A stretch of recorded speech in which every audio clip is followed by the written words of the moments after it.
It takes a worldwide community. Yes, it does. And so broadening the spectrum out there is, all we can do. Save the world 1 gram of beads at a time. Beading is our common language. And so when you connect with people, all those barriers come down and, become friends. And that's what it's all about. Hello, I'm Tammy Hahnemann, a maker, digital content creator, someone who works in many different mediums with a true passion for helping others find their creative spark. I also really love to connect others who have something to share with those who want to learn. Welcome to Heart and Hands of a Maker, the creative journey. If you found us, chances are you're on a quest for creative inspiration. Maybe you're feeling stuck in an artistic rut, dreaming of turning your passion into a flourishing business, or maybe you're hoping to see your work in print or grow your online presence. Well, my friend, wherever you are on your creative journey, you're in the right place. Today, we're talking with Jan Carlson and Rochelle Peterson. They are here representing the Upper Midwest Bead Society, and I cannot wait to get into sharing with you all that this Bead Society is doing and all these ladies are up to. It's time to grab your favorite beverage, settle into your creative space, and meet Jan and Rochelle. Ladies, welcome to the show. Thank you so much. It is so wonderful to have you here today. I am so excited to be sharing with everybody all about the Bead Society and about each of you, because you're both such creative spirits and have so much generosity in your hearts that I'm sure that'll come through naturally, but I look forward to welcoming you into the space and helping people get to know you a little bit better. So you guys choose who goes first. Please just jump right in. Jan is the president, so I think she should start. All right. Okay, so I'm currently serving as president of the Upper Midwest Bead Society. My background was as a project manager, so IT programming, systems analyst, and project manager. So kind of very logical work, and beading was really an outlet for me to use my creative side. So especially when I retired about 12 years ago, I really got into beading quite a bit. And I joined the Upper Midwest Bead Society, and my story is that I joined the society and got 40 new friends. It was amazing, because at the time, of course, we were meeting in person. This was pre-COVID. And then COVID came along, and we had to go, Zoom. So, and that's kind of our path. Go by the way of virtual, for sure. Right. We still have a few meetings in person, but especially in the winter, we're going to Zoom. Well, and that makes it easy for a lot more people to join you. And I think that is a testament to your ability to navigate, and probably some of your professional career played into making it so that you could still lead the crew, lead the ship, and really get into a whole new landscape without missing a beat. Because from what I know, that's really how it kind of went. Yeah, and a big credit to Rochelle and to who manages our programs, our monthly meetings, and our monthly Let's Bead live sessions. Both Rochelle and her partner Hannah Rosner just do an outstanding job finding artists like you, to speak at our meetings and to teach, and it's just so much fun. Wonderful. Well, Rochelle, please introduce yourself to the audience for those of who maybe don't know you. Hi, I'm Rochelle Peterson. Most people know me as Rochelle J, or that Toho girl. And so I've been working with Toho Beads now, and through Bobby Bead and Team Toho, which is Starman Beads, and Toho in Japan, the manufacturer of our favorite beads in the world, Toho Beads, since 2005. And so I switched from the clothing industry to the bead industry, because beads fit everybody, honestly. One necklace, you don't have to have different sizes if you have an extender chain, especially, so there's little tips and tricks that I just enjoy creating, things in beads. sparkling up the world so much more. So I switched from fabric to beads, and now I'm back integrating fabrics with my beads. And, it's a full circle thing. We never do anything just one thing. I call it crafting ADD because I am just so, today I want to do this, tomorrow I want to do the next, or you just want it from head to toe, right? I mean, I do. So that's why the Bead Society outlet through working at Bobby Bead has really started me to incorporate the daily job with the, networking with the rest of the world. And then Team Toho doing shows. I really got to meet artists in person that I only got to see, and work with you doing shows as well. Yes. And, bringing that whole full spectrum where you can see the experience when you meet somebody, the experience when you learn something new, and just seeing all the new eye candy jewelry, what everybody's putting out there. It's just a great community that I really wanted to be more a part of. And so eventually they conned me into being the program coordinator, since I know a lot of people, or I've met a lot of people. Your network is vast and really a So great. I'm like, oh, I know somebody who would be great with that. Let's invite him in. Let's invite him in. So yeah, I started this in fall of 2019. And it's really been rewarding evolution of, Wow. like I said, now I have 140 new friends, that we're meeting with, and it's, it's a lot of fun, growing in so many ways with this community. Well, and isn't it wonderful that despite all of your, or should I say, in spite of all of your experience, all of your years of traveling around to shows, your fashion background, you can still feel you've learned something, you've grown as an individual, as a human, as a creative person, just by taking on more responsibility, but really offering up all of what you do to this amazing organization. Yeah, I think it it's really wonderful. is. I couldn't have imagined what it was going to be like when I said yes to the position. Yes. But It it's is what really you been make of fun. it. Yep. Yeah, and then, True. but joining, we now have in our members committees, there's only 9 people on the board, but we have so many committee members and volunteers from our membership that will volunteer for all the different things. And so, having Hannah Rosner on my committee, and now we've got our web integrated. So Jan and Rita are running our website, and they're helping us spread now. We just started the Instagram account. So look for us soon on Instagram.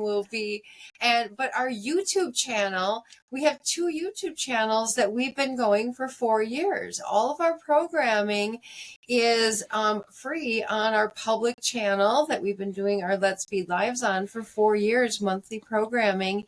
And our members have a private channel as well. So it's a way to just keep everybody together, no matter what your timing in life is. I work on this day or that day. You can watch it on your own time and, get back with everybody, when you can. And it really is. I think technology, learning that too, has helped me grow as an artist because I'm not as afraid of it anymore. Right. I think pre-COVID, most people were like, no, I can't do that. Or no, I don't want to do that. Then they were like, how do I do that? Because I have a meeting I have to go to. I need to take this class because now I can't just go there. Right. I think it forced everybody's hand to really hurry up and learn and adapt. And Jen, I don't know. I'm sure you were very instrumental in making that transition during COVID. We had no choice. Absolutely, Rochelle, and the work that they were doing at Bobby Bead, because she was already doing some streaming there. So she really, got it fired up. Go Rochelle. But, it was a group. effort. It was a group effort, and our IT guy at Bobby B, James, really helped as well. He set us up with equipment. We have cameras, we have lights. So we travel anywhere we want. So in our in-person meetings, we can go anywhere and do this. All you need is a Wi-Fi hotspot. And there you go. So we've got travel case and we'll carry and go. So Wonderful. like you said, you can teach old girls new tricks. Yep. Yes, indeed. Here we are. I really, it's part of that learning curve that you show me once, you show me twice, and I'll get it the third time for sure. We're finding, we used to meet every month, but we're finding that costs have gone up so much because in addition to the room rental, you spend anywhere around $150 for any of the telecommunications gear. So like maybe 200 for the room rental plus, 150. Well, that burns up your budget pretty quickly if you're trying to do that on a monthly basis. Yeah. So we're being selective about our meetings and, what we're spending on it. Well, and I imagine, like you were saying earlier, it really makes it so that anybody can tune in at any time. It may not be convenient to meet in person on X day that you do decide to have a meeting. So that I know the answer to this question. So how many states are you representing now? Because it's not now just in the Upper Midwest. What did we just say? 31? Was that the number that we had at one time up to 30? Current paid membership, I think, was 21. 21. Yep, you were at 30. Now we're at 21. So maybe some people were able to, find more local resources again, but really 21 states being represented. And 21 is the current count. Yeah. Wonderful. And 140 members. Yes. Fabulous. Yes. And members have the ability for access to the private YouTube channel. Right. And you also have some other private members only options. Right. We have a blog page. So the President's Message book reports go on the blog page.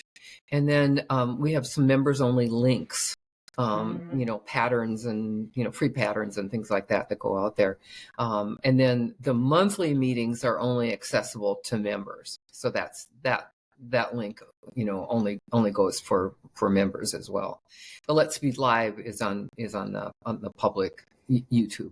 So we have an archive page on the website, and in the archive page is the original description of the speaker, and then right at the top there's the YouTube link, so you can see, is this something that interests me, and you can go back. So and so far we haven't had any problems. We're just leaving everything out there.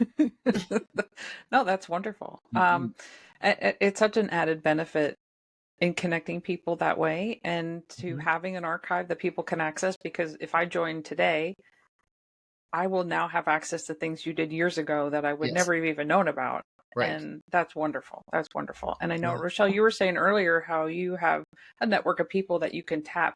You fill a calendar. I mean, you do bring in guests, whether it's virtual or in person. You bring in people.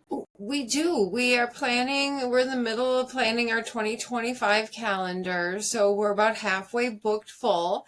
And we really try to, utilize our members. We have many published members. What did we count? 18 of our members are published in national, international magazines and, teaching classes. Our founding mother is Diane Fitzgerald, who I'm not sure how many dozens of books she's written. But it's amazing, the long list. So we have many of our members to pull from for all of our different classes, to hear about all the different wonderful things.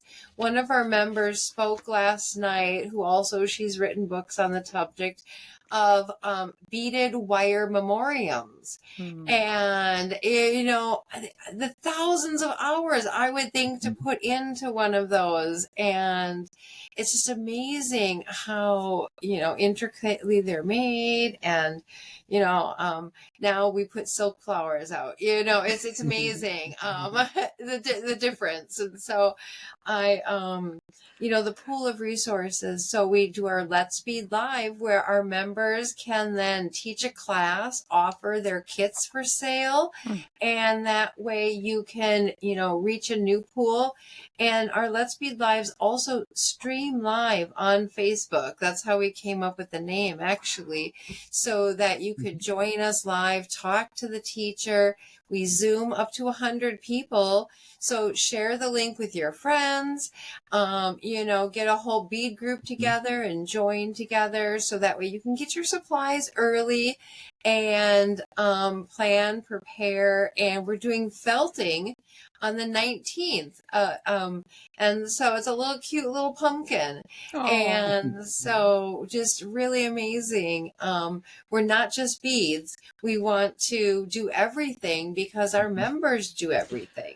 Yes. And so I think that's a resounding, repeating term, is that we all like to do so many different things, even outside of beading, but it brings us together as creators and makers, regardless of what your passion truly is. I'm sure at your core, most of your members start out as beading people, seed bead weaving, but we all make so many different things, whether it's, even if it's baking, sewing, quilting, all of the different things that we do that are our hobbies, where beading may be more of our job or our profession.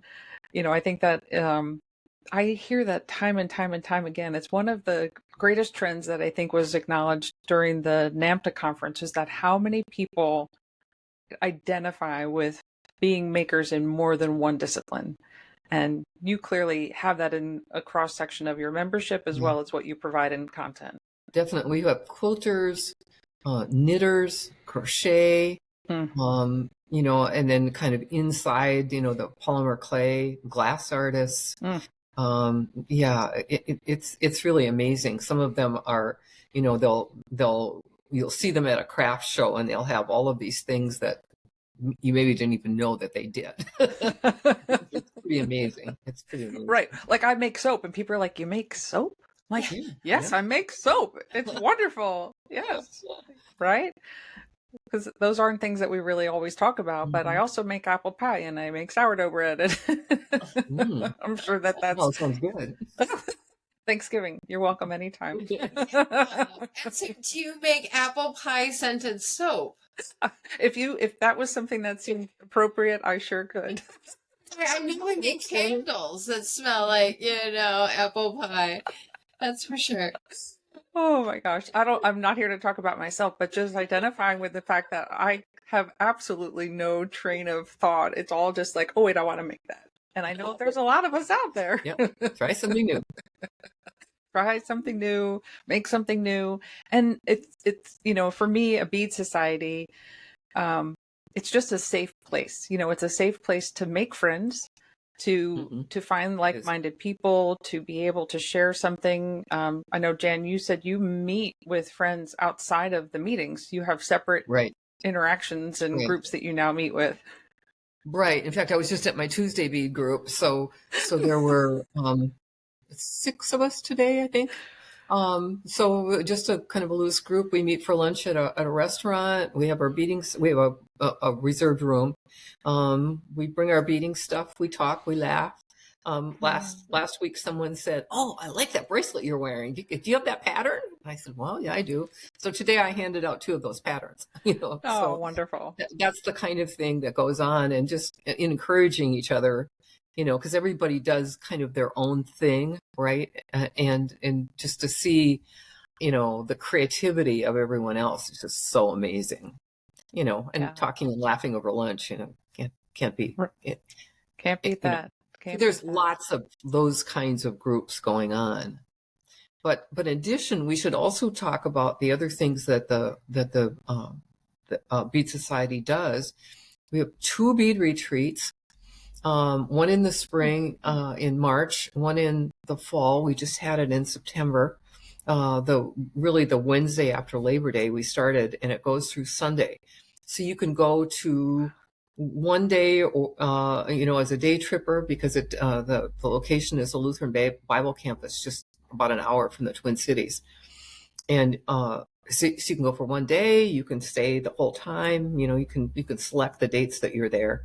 And the food service there, we've elected to have a brunch and a dinner. So there's just 2 meals a day, but everybody brings treats. So the kind of kitchen area has a long counter that's filled with food, so no one goes hungry.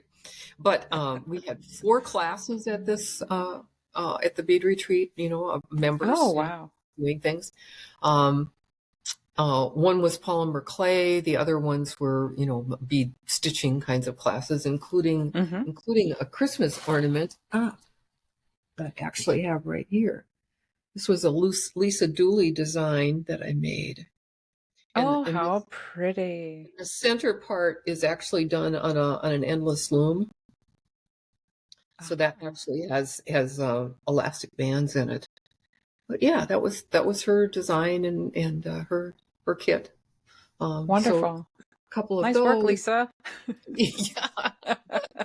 Yeah, and then Doris Coghill taught a really fun class, and Grace, one of our other board members, Grace Anivo, taught polymer clay. She got some samples of sculpty clay, and those of us that had never done it could, you just kind of mix the stuff together and then you stick things in it. More fun. I think I have that. My editor hat is going to just. I'm going to take it off and let you. Yeah. No, I'm going to take it off. Part of my crown is made from the epoxy skull. All right, crown. You said it, Rochelle. You can't lead without. Oh, there's no. Yeah, isn't that fun? So Grace had all kinds of like seashells and stuff, and I brought my bag of leftovers from kits. You know how you have leftovers, and I just throw them in one bag, and so I just so I'm going to bezel it and make it into a penny. All you have to do is press it in there. Yeah, I love it. Tweezers or a toothpick, and then with sculpty clay, you have 2 hours. So, and the owners of sculpty clay were kind enough to give us samples. Oh, nice, very nice. Yeah, it was. They're great. so generous. It was great. Wonderful. So we had a fun class. There must have been. Yeah, it sounds like it. That took the class. It was great. Yeah. So, and lots of laughter, just lots of fun. I mean, the group is a pretty much non-judgmental, supportive group where we want to help each other out and just have some fun. So, well, and I think that's a piece of something we lost in COVID is that interaction and that in-person time and the value of that. Right. I know we talked a little bit about that the other day, and it's something that you don't realize you missed because you're so safe in your cocoon in your home, and you can't catch anything, you can't, give anything, and you get this mindset of this is where I need to be, this is where I need to stay, and you keep yourself busy and you keep active. But then when you're finally in person, it's like this door opens up and your heart is filled and you're just so happy. And it's beyond going to the supermarket and seeing people. This is like, these are people or people you have something in common with. There's just nothing like it. We need it. We need it. And you're fulfilling that need. It's wonderful. We do. And we do have a Twin City Bead Bazaar that happens the last weekend in October. And the Upper Midwest Bead Society is now sponsoring the free make and take area. And so last year we started it out with just a couple tables, and now we've expanded it this year. So we have 3 tables and we have ongoing classes, and you can just stop in and make a stretchy bracelet. All the stuff to make all the stuff and take all the classes was donated by different members and by different sponsors that, feel the same way, Beadalon, Tierra Cast, Starman. I mean, all kinds of people have, they understand that just a few beads and a little bit of imagination, you just never know. So sit down with your friends, pick up a crochet hook, whatever it is you're doing, and just spend an hour doing it. And all of a sudden that turns into 2 hours and 3 hours. And you're buying supplies so you can make more when you get home. And then you're making gifts for Exactly. people. Yeah, that is how it starts. So, it's, there's no age group, there's no judgment. It's just like, yes, I can do this one bead at a time, one thing at a time. And let's start somewhere. If it's a stretchy bracelet, a pair of earrings, it's really, it's attainable. Yeah, it really is. It is. And I think that's a common thread as well. I'm working on my presentation for your celebration, which by the time this airs, it'll be in the past, but your 35th anniversary, you're celebrating 35 years. So our hats off and our love to Diane Fitzgerald for being such an inspiration to kicking off your group.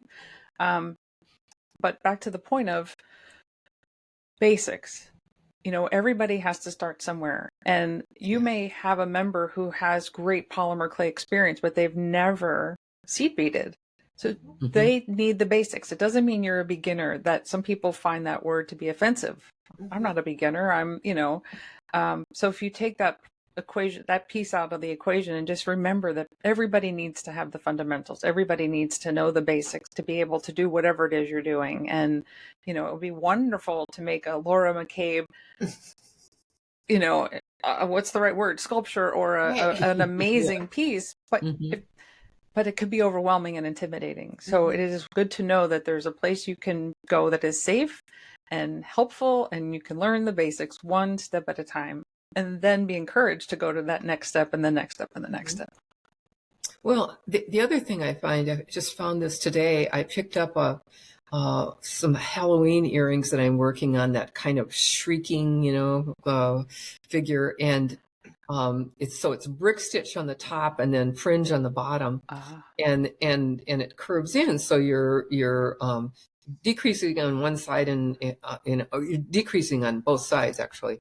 And it was like, now how do I do this? Well, I mean, I can't tell you how many of these things that I've made before, but all of a sudden it's like, oh, no, how do I do that? Well, and that's what's so great. I'm actually teaching that very class this Thursday at Lotus Beads. We're calling it Spooky Brick Stitch. Oh, fabulous. And so earlier in the summer, we made lotus flowers. So it's just to get your head in the thought process.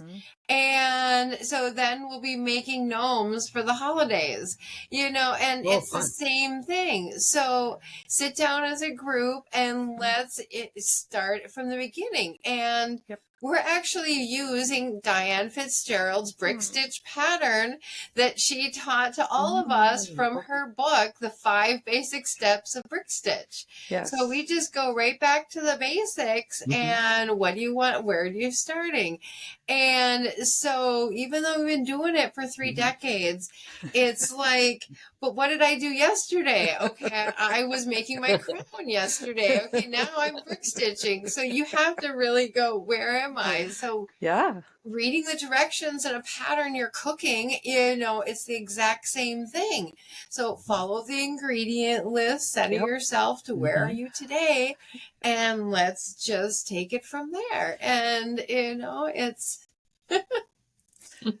It's wonderful. It's wonderful. And it's good to be able to go somewhere where it's okay to not know something and not feel judged and not feel intimidated and not to feel like you're going to get left behind because you don't know. Or, like when you walk into a workshop and you signed up for something that's way above your head and you realize, 1, I'm not going to complicate the teacher's life all day. And 2, you feel a little bad about yourself, not because you made the mistake in signing up for it, but I don't know this. So you feel bad. So it's nice to go somewhere where that's not going to be the case. And you could still feel good about yourself and still feel good about, even if you fail, you at least tried and you had support. And I think that's the beautiful thing about a bead society is that it's friends. It's like you said, it's like walking in the room and having all of those friends right there to cheer you on, support you, and to offer you the opportunity to support them on something, which also then makes you feel good too. Yeah. Yeah, and we have a private group on Facebook that's just the current members. And so I sent you an invite, Tammy. So Thank you. Thank you. I it was appreciate early that. this morning. But that's where you can post anything you want. You can ask questions if you're promoting something, a class you're doing. It's a space for all of our members to go and join in that context as well. And so it's any way you need to, even if you just come to the meeting and watch, and just hang out and soak it all in. You don't have to bead what we're beading, but just tell us what the weather's like where you are and just sit and hang out with us. Sure. And so that's what beading live is about, or coming, doing our meetings with Zoom. You don't have to drive in the snow.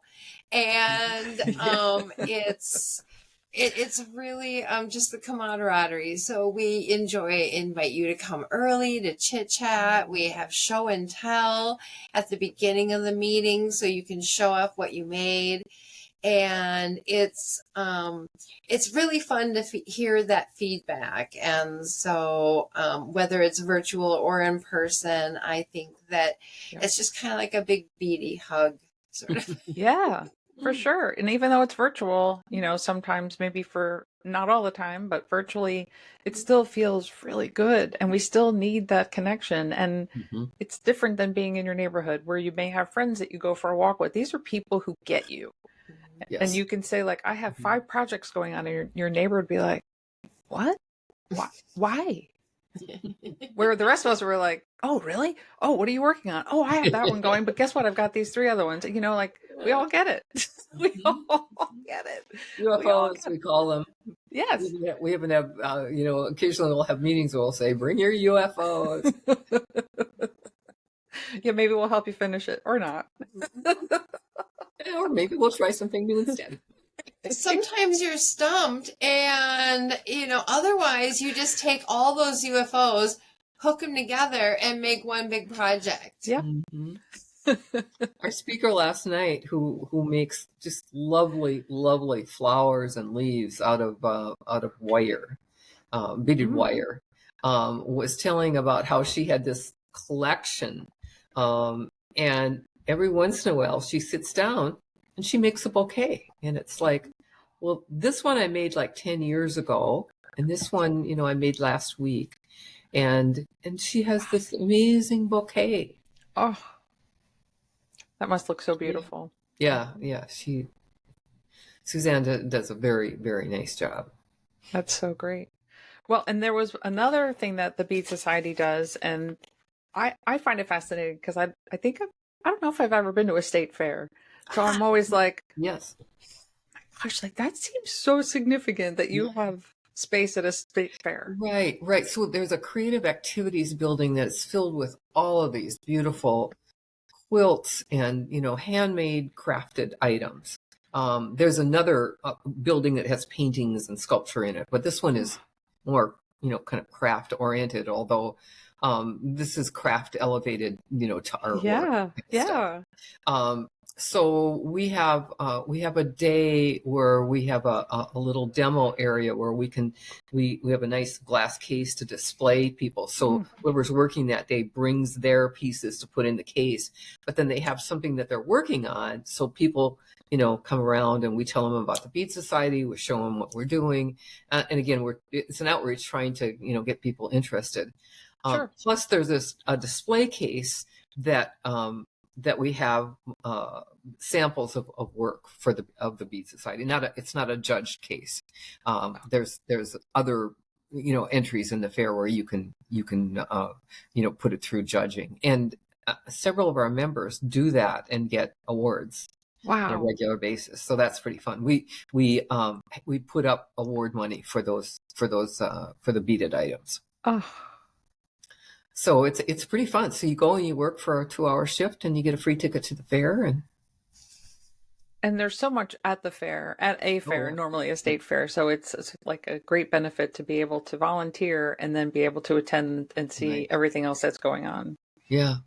Of course, I'm probably on the goofy side, but I love seeing the rabbits the bunnies and the funny looking chickens and the horses. It's a real fair. I mean, Oh my gosh. Well, right. And that's I think the beauty of it is it's a representation of everything that goes on in your state. right. Right.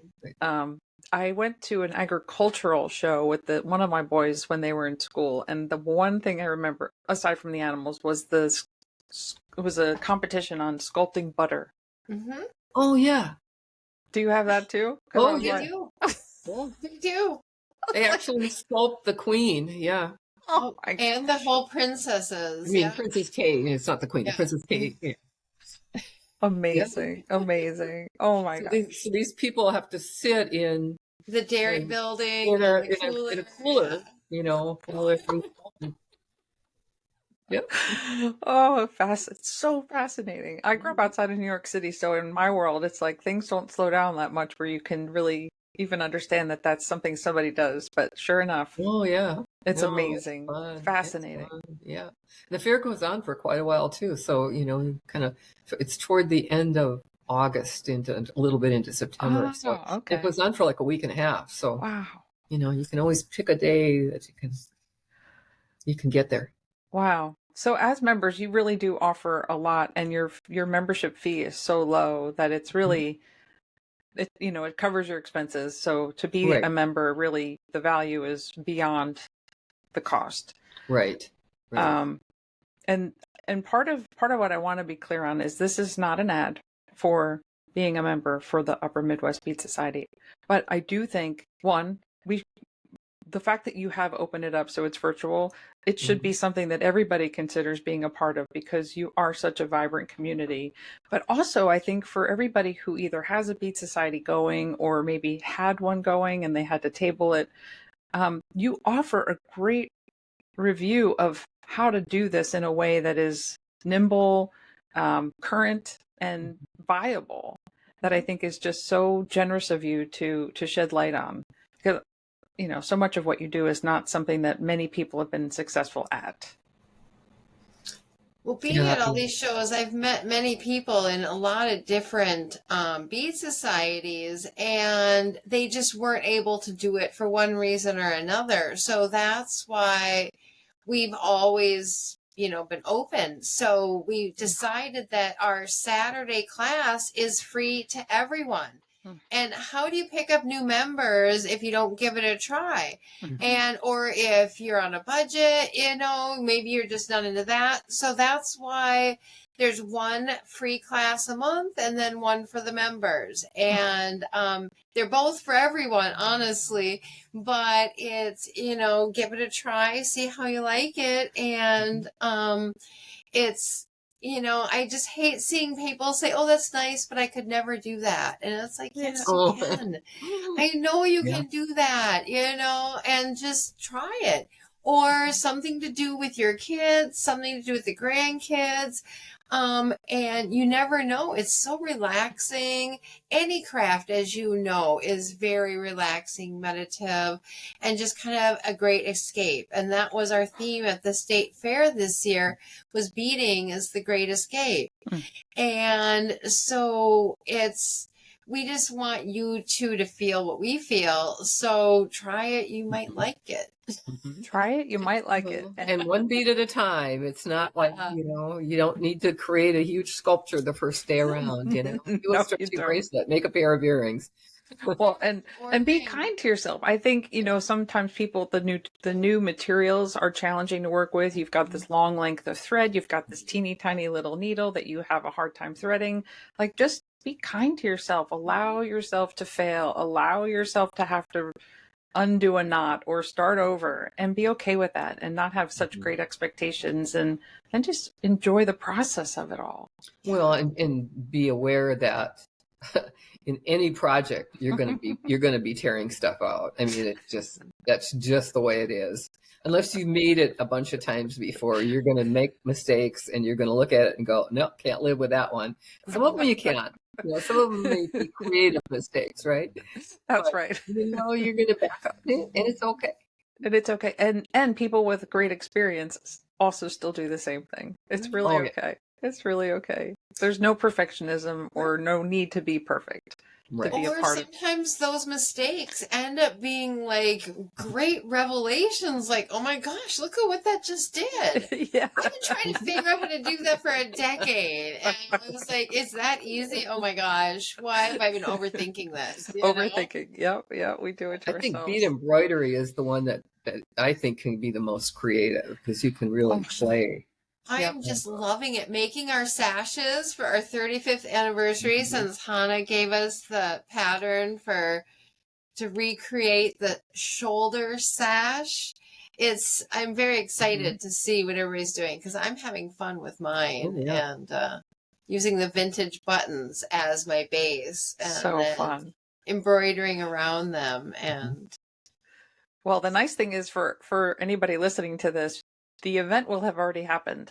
So we will have pictures. We will follow up and have in the show notes pictures from this event, and then links for everything to find the society directly if you haven't already, and to their new Instagram account, and to their free YouTube and Facebook environments. But it's so exciting. 35 years, such a testament to the contribution that all of you have made as volunteers. I mean, this is a volunteer organization, 100% on top of, your regular daily lives. So that's very generous of all of you who have held the positions and sustained this momentum for so many years. So wonderful. I have to say, we're really looking forward to you speaking at our 35th party. That will be. It's truly my honor. I'm really so humbled to have been asked and included and to be a part of something so momentous. Oh my gosh. The topic is steep though, ladies. Oh, brother. No pressure. No pressure. it's old hat for you. It's in your back pocket. I mean, We're confident. Thank you. Thank you. Ooh, don't sweat it. I was wondering if you're going to wear a crown as well. Well, unfortunately, I only just found out, so I don't know that I have enough time without just getting out some tinfoil and gluing on some stuff. Be creative. Be creative. Oh boy, no pressure. Got a little headband thing and found a little pin that was sort of shaped like a crown and then just beaded the headband. No sweat. It's only Tuesday. Plenty of time. You have a few more days. You don't have to go as crazy as I did. Oh my gosh. Okay, so put that on, Rochelle. For those of you who aren't listening or who are watching and not just listening, wait till you see this. And so what we were talking about was, how most royalty is born into their position. I was elected into my position, and so I'm Queen of the Fairies. And so I just decided that I needed to have some springbuck horns attached and my other side come out because I'm true fae at heart. Oh, wow. Yes. Amazing. You wear it well, Rochelle. And the whole front is the Sculpey epoxy sculpt, and that we learned. And then, of course, the horns are attached with epoxy sculpt. So I learned all kinds of things about epoxy sculpt. We did have Christy Friesian also as one of our speakers, and that's one of her favorite mediums too. Yep. So it's amazing how many different people use things for different things. I also heard it's really good to hold your bumper on just in case. My coworker at the mall has it holding her bumper onto her car. Oh my. So it was originally made, it's from actually locals in Wisconsin who make it. It's a taxidermy product. Yep. And so it hardens like a rock and it comes in all those colors. And so I was very inspired. Fabulous. Someone was saying they repaired, it was either a tool or a knife where the handle had broken. Oh, yeah. It works. It works like magic, that stuff. It's amazing. It is amazing. And I think it should be in everybody's like bead kit. One of those tool kits where everybody has the bug out bags. You have your essentials of everything, your E6000, your epoxy sculpt. It's just kind of. So Right. Wonderful. So the outfit will match. Oh, I have no doubt. Oh my gosh. Talk about royalty and regalness. Wow. And so, but these are flowers, beaded Oh. pansies that we learned in our beaded flower class. And then right up front, the purple one in the middle is a component from Kim Leahy that we learned in Kim Leahy's class. And so there's 3 different Let's Bead Lives incorporated into my crown. Amazing. Good job. Good job. You should win a prize just for that.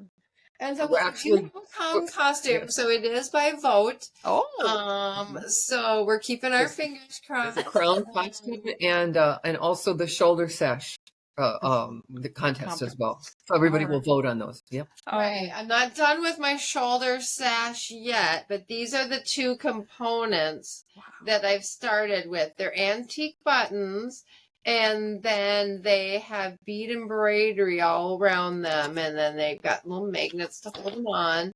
But I need all the sashy stuff now, all the fringe and all the, so that way, other way, that way. So little to the big. Oh, Yeah, and see, there's Jan's. She's finished all her sashy stuff. gorgeous.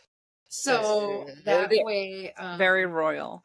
They're correct. You know, it's clean for the day. So who doesn't want to bling up? You know, and we all have studios full of past bling. Oh yes, if I could show you my wall here. Exactly. So just hook one on your head. Go. I'll pull out some bead embroidery. I actually have some samples from other classes that I've taught that I can convert into something for the day. Oh, I love it. I love it. We also do have a fundraiser once a year. It's an online fundraiser that we do. We take donations from anyone.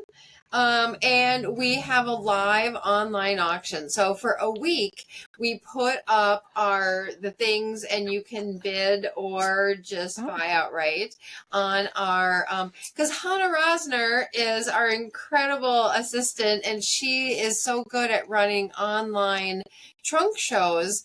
Talk about, using our members wisely. Yes.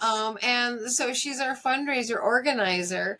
And so we have a special show in November then where we get together. It's 2 days before the fundraiser's over, and we will go over the items one by one with you live on TV, and then you can buy them as well, see them closer, ask more questions, try it on to get more perspective. And then all the money does go into, our programming, our teachers fund, and so that we can continue. And we also have scholarship programs. Like if you couldn't afford to go to the retreat or something, then we'll have scholarship funds. So then you could attend the events and things.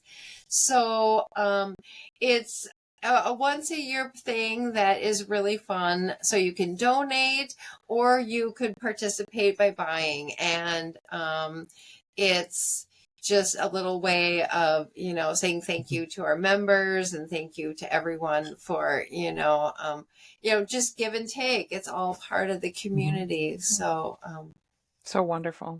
Yeah, and that happens in November. So look for us on social media. Love that. Jan? Anything else, Jan, that you can think of that we've forgotten? But that was the only other thing when I looked at my notes. I other than we just we have a lot of little offshoot bead groups that we talked about, and people get together and share ideas and do their own little mini classes, and we have a great group, and we have a really good experiences with our meetings. And we just invite people to become more involved. Any of your ideas, become a committee member. What do you like to do? So then volunteer for that committee, whether it's volunteering for the fair or the bead bazaar or programming or fundraisers, it's retreats. it's the more you get involved, I think the more you get out of it yourself. And so that's why I think not only do you get to work with people that you don't normally work with, yes, there's a lot of retired people who have incredible backgrounds. You're like, oh my gosh, you did what? No wonder you can do this so well. This is a no-brainer for you, so they've the swag bags for our party. Oh my gosh. I mean, they are just like stocked full of things. They've been organizing, making all sorts of things. Oh, that's the other thing we It's did all this just year. volunteers.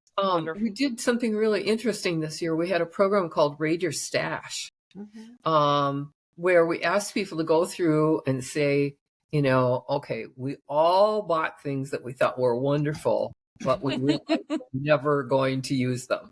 So this is your chance. Donate them to the Bead Society. So some of them have gone into our, the gift bags for the party. Some of it will go to the fundraiser. Some of it will sell at the Twin City Bead Bazaar. So nothing goes to waste. That's wonderful. And I'll echo what you both have said over and through this conversation is that the more you put in, the more you get out. But really what you offer to your members in and of itself is well beyond the membership fee, and the value of community, leadership, camaraderie, all of that is just so vital to who we are and who we are as a community of makers that I just want to thank you. I'm so honored to know you. I'll be so excited to be a part of your presentation on Sunday. It's Sunday. Yes. Sunday. And I'm honored to know you and to know that you are doing so much to keep this community going and contributing to the community at large in such a very heartfelt, thoughtful, significant way. So thank you. Thanks. It's been a lot of fun. It really It's been fun. And the fact that you can say that is really wonderful and a testament to your membership and your volunteers, because there are committees and times when I know people are just like, oh my gosh, it's so much work. I'm exhausted. You guys are still in it and having a great time and drawing such happiness and joy from what you do is wonderful and clear. Very clear. We really appreciate you, and you've been, leading the industry in enthusiasm, creativity, inspiration, and so, it takes a worldwide community. Yes, it does. So broadening the spectrum out there is, all we can do. Save the world 1 gram of beads at a time. Beading is our common language. And so when you connect with people, all those barriers come down and, you become friends. And that's what it's all about. It is what it's all about. It is, Rochelle. So well said. Oh my gosh. All right, ladies. Well, thank you so much for joining me here. Thank you so much for all that you do for our community and for all of the people in your own society, but really for all of us as a whole. It is so inspiring. Oh, and thank you to all of you for tuning in today. It is such a pleasure for me to meet people like Rochelle and Jan on my creative journey. And I know there's absolutely no way you could not have had some takeaways from all that they shared today. Oh, thank you. And that will be a wrap on another episode of Heart and Hands of a Maker. It's been so wonderful sharing this time together and with you. Thank you for tuning in. If you want more, be sure to head over to tamarahanneman.com/podcast for today's show notes and links to make it easy for you to find the Upper Midwest Bead Society, Rochelle and Jan. And to be sure you never miss an episode, please follow Heart and Hands of a Maker on your favorite podcast platform.